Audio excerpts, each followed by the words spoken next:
બનાसकांठा जिल्लाना पाटनगर पालनपुर में पारपड़ा रोड पर परशुराम धाम निर्माण थई रह्यु छे अने आ परशुराम धाम निर्माण थाय एना भागरूपे 12 तारीखे विजयादशमीना दिवसे शस्त्र पूजन अने गरबानो भव्य कार्यक्रम राखेलो छे।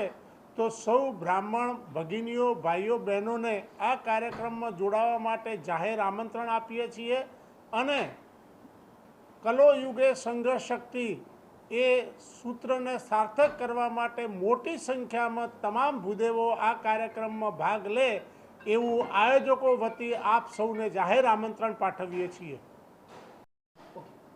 पालनपुर खाते पारपड़ा रोड पर एक भव्य परशुराम धामનું निर्माण થઈ રહ્યું છે। તેમાં 35,000 ફૂટ જગ્યામાં 1 કરોડના ખર્ચે પરશુરામ ભગવાનનું મંદિર તેમજ હોલનું નિર્માણ કરવામાં આવ્યું છે। સાથે સાથે ત્યાં ભૂદેવ માટેની સોસાયટી પણ બનાવવામાં આવી રહી છે અને આ પરશુરામ ધામ સમસ્ત વિવિધ સમાજના અને બધા જ લોકો એની સાથે જોડાય અને એનો ઉપયોગ કરી શકે એ હેતુસર બનાવવામાં આવ્યું છે।